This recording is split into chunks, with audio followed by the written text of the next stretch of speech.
So I guess my first question is, how many people here currently have dental coverage in one form or another? And of those who don't have it, is it something that you ideally would like to be able to either have and or offer to your employees? How much of a priority is it if it was the right price? All right, it's good to know. Glad to see many of you already have it.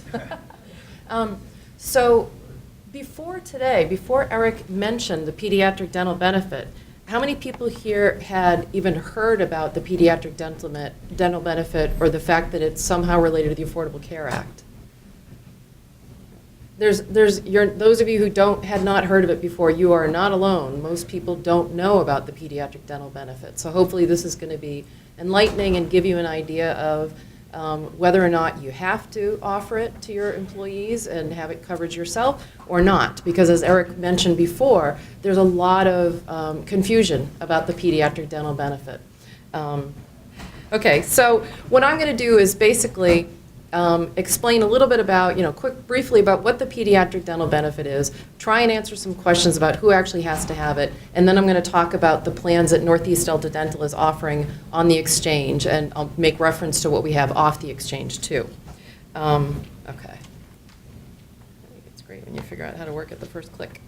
Okay, so the Affordable Care Act actually has several provisions related to oral health. The ones that I'm focusing on today are two primary ones, which is that it made oral health services for children one of the so-called essential health benefits, along with the other 10 that we'll have a list of in a minute. So that means that in theory, well, not in theory, but the law specifically says that plans that are sold in the individual and small group market that must carry the essential health benefits, one of which is the pediatric dental benefit. And that goes for on or off the exchange. So that's the starting point for the Affordable Care Act with the pediatric dental benefit. The Affordable Care Act also specifically said, though, that standalone dental plans that cover the pediatric dental benefit can be offered on the exchanges. So even though the essential health benefits you originally think of as it's got to be in the medical plan, standalone dental plans are available in the exchanges per the law, the Affordable Care Act itself. So you can make a combination of a medical plan with a dental to satisfy the essential health benefits.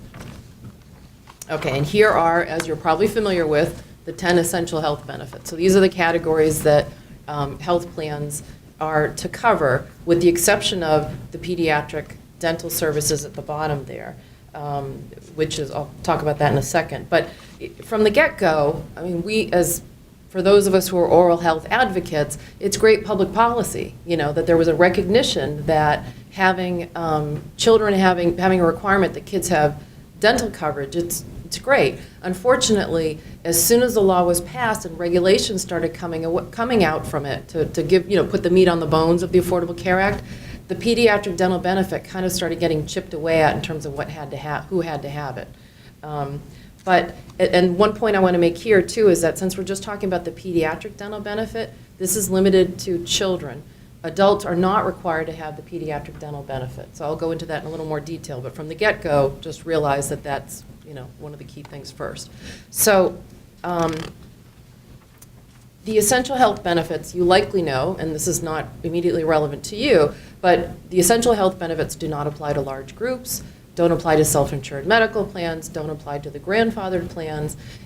The large groups have a different standard they have to meet.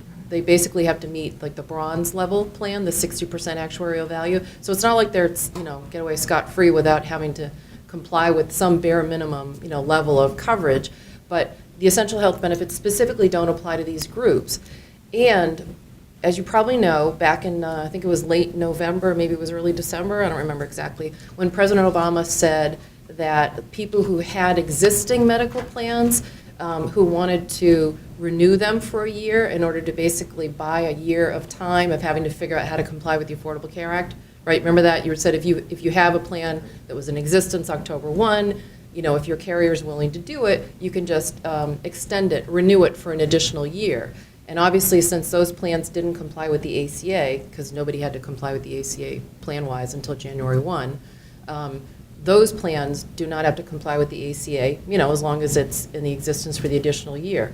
So since those plans didn't have the pediatric dental benefit in it, if you are one of those groups that renewed your plan for the year, you don't have an obligation to have the pediatric dental benefit for at least, the duration of that plan. Okay, let's keep going.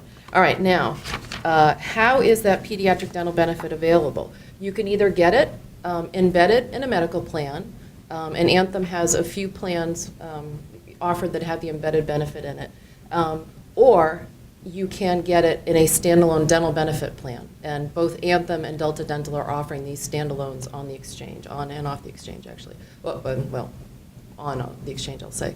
So now note, however, that medical plans do not have to offer, this is what part of the Affordable Care Act, medical plans do not have to offer that pediatric dental benefit as long as there is at least one standalone carrier offering the pediatric dental benefit plan on the exchange. So that's what they call a dental carve-out.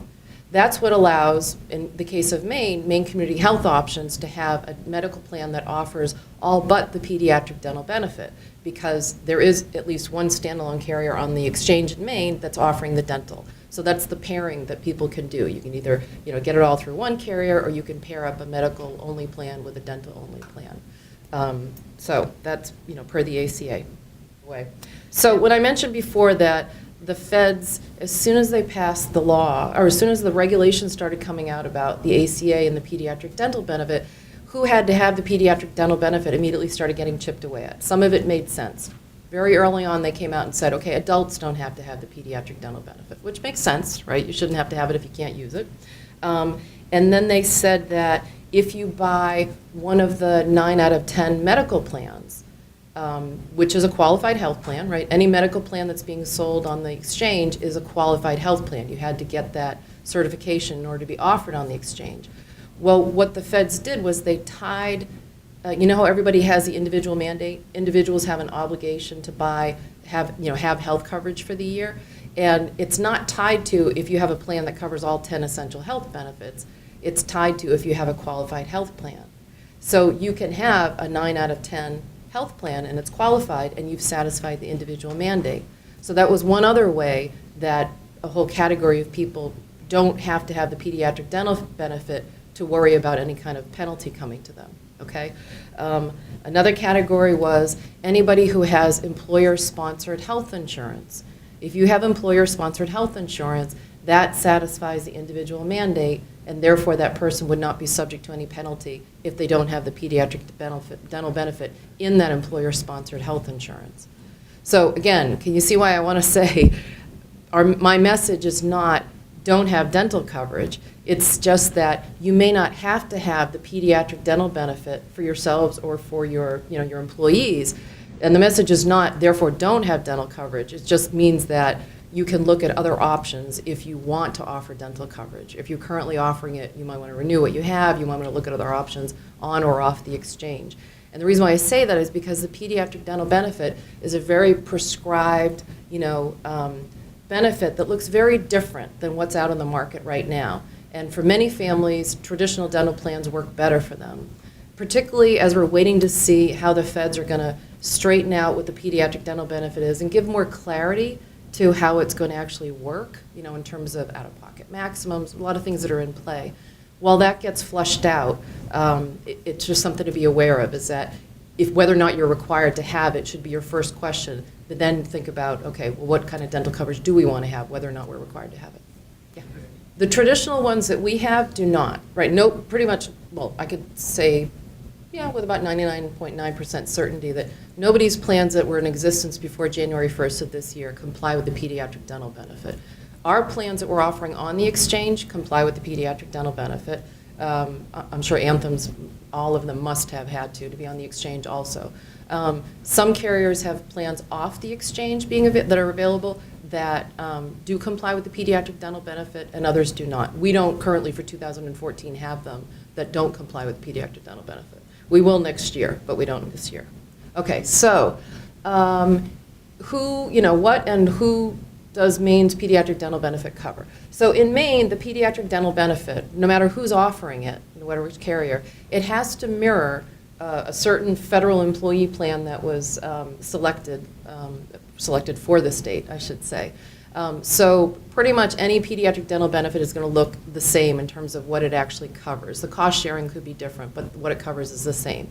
And for purposes in Maine and any state that's actually using the federally facilitated marketplace, the exchanges, the pediatric age for dental purposes is up to age 19. So, in other words, what that means is whatever the age the person is on the first day of the plan, if it's a calendar year from January to December, or if it's a July to June plan, on that first day of the plan, if the person is under 19, doesn't matter if they've got a full beard, they have the pediatric dental benefit for them, and they will keep that for the duration of the plan. And then, if they get coverage after that, then they would switch to the adult coverage, okay? It was one of the early things that didn't make a whole lot of sense, but there it is. Okay, so this is what the pediatric dental benefit plan design requirements. This is what every pediatric dental benefit has to cover, and this is, all across all the plans. And the first thing I'm going to mention is this is what makes it very different than how we're used to looking at dental currently. Currently dental plans you have a plan maximum, right? You pay a certain percentage for when you go in to have your teeth cleaned. You may pay a certain percentage. You may have an office visit. And then once the plan has paid $1,000 or $1,500 or $2,000 in claims for you, then any dental services you have after that point is on you, right? There's a clear incentive to take good care of your teeth and to floss. For those of you who were brave enough to raise your hands. So there's no annual plan maximum anymore. That's ruled out for the pediatric dental benefit. Instead, the medical model of having an out-of-pocket maximum has been overlaid onto the pediatric dental benefit. So meaning there is now an out-of-pocket maximum. Once you have paid that out-of-pocket maximum for that pediatric patient, then all services beyond that are covered at 100% by the carrier. So it's a flip. It has unfortunately removed the preventive incentive. So there's no deductible applied to preventive services. You probably recognize that from the rest of the healthcare reforms, or that apply to medical plans too. Although I will say that unfortunately the list of preventive services that the feds have identified that have to be covered at 100% without a deductible being applied do not include services provided by dentists. So that means that a carrier is well within their rights to charge to apply a deductible to preventive services. We as a we have a company as a nonprofit, whose mission is to promote good oral health, have chosen not to apply a deductible to that because we are so concerned with it, with the idea of prevention. Out-of-network expenses don't count towards the out-of-pocket maximum. Dental plans have a high and a low value. The actuarial values of 70% and 85%, so similar to like a silver and somewhere between a gold and a platinum level if you're thinking about the medical stuff. And medically necessary orthodontics must be covered in the pediatric dental benefit. It's not cosmetic, it's medically necessary orthodontia. Okay, as I mentioned before, adult coverage is not impacted by the Affordable Care Act, so the plans that are out there now and plan coverage for adults will look similar to what you see now. Even if it's a plan that's being sold on the exchange that is a plan that covers kids and adults, with meaning that one plan for the family, just as you'd see now, right in the market, but the coverage for the kids is going to look very different than the coverage for the adults. Not necessarily the services that are covered, but the cost sharing and whether or not there's an out-of-pocket maximum that applies. The adults will still have the plan maximum, right? So it's like under one rubric, two totally different sets of rules, which will be a little confusing, unfortunately. All right, so Delta Dental, we are offering 4 plans on the exchange, available to individuals as well as on the shop exchange. We have a child-only or pediatric-only low plan, a pediatric-only high plan, and then we have a family low and a family high. This is what the pediatric coverage looks like for Delta. Again, it's up to 19. The coverage is 100% for preventive, diagnostic and preventive, tooth cleanings, x-rays, that kind of thing. 80% for the basic services like fillings. 50% for the bigger stuff that you want to floss to avoid, like crowns. And then the second 50% stands for medically necessary, is covered at 50%. So that's our high plan, and the other number is 160, 50, 50 is the low plan. There are office visit co-pays, no deductibles on preventive, and the out-of-pocket maximum is $700 per child, $1,400 family max. So I know you've got these slides, so I'm going to make it just really quick from here. Adult coverage, it's the same 180/50 coverage, no medically necessary for the adults. Ortho, right? Ortho is totally separate for adults. Again, the deductible does not apply to any preventive. There's a plan annual maximum of $1,000, and then like typical plans now, there's a little bit of a wait period for some of the services.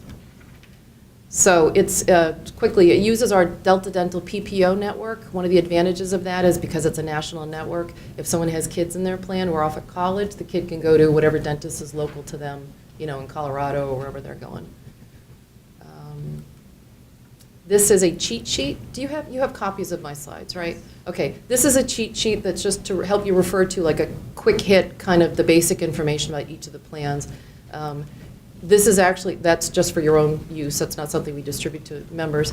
This is what actually members get and see, and you can access that if you go to our website. If you go to Delta Dental's website, all of our plans have information on there for you under the healthcare reform part. And these are the considerations when you're purchasing pediatric dental benefit. The first question is, are you required to purchase it, right? Because if you're not, especially the people who are getting subsidy for their health coverage now, you know, by purchasing on the exchange, I've heard people saying that that now frees them up, so with extra money that they have available, you know, extra cash in their pocket because the subsidy's paying for more of their premium, to get dental for the first time. So those are the other considerations that people should be thinking about when they're evaluating whether or not to get dental, pediatric dental.